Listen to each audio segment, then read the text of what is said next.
আসসালামু আলাইকুম।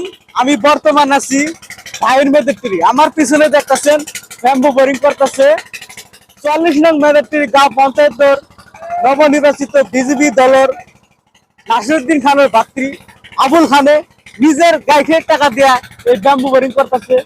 ইলেকশনের সময় আবুল খানে প্রতিশ্রুতি দিয়েছিল জনসাধারণকে যে যদি ইলেকশনে জিততে পায় তাহলে নিজের গাড়ির টাকা কয়েকদিন শপথ নেওয়ার আগেই এই ব্যাম্বু বোরিং করে দিব। তো প্রতিশ্রুতি রক্ষা করার জন্য আজকে ব্যাম্বু বোরিং কামের শুভ উদ্বোধনী করলো। তো সবাই আপনাদেরকে অনুরোধ করি আবুল খানের জন্য বেশি বেশি দোয়া করবেন, জনসাধারণের জন্য যাতে এভাবে কাম করতে করে যেতে পারে। টোটাল বুথ 5 লাখ টাকার ব্যাম্বু বোরিং করে আসছে। 5 লাখ টাকার কাম নিজের গাড়ির টাকা দিয়া আবুল খানে ব্যাম্বু বোরিং করে আসছে। সবাই আবুল খানের জন্য দোয়া করবেন আর এই ভিডিওটা বেশি বেশি শেয়ার করবেন। সবাই আবুল খানের মানবতার বিষয়ে জানাই দিবেন। ধন্যবাদ।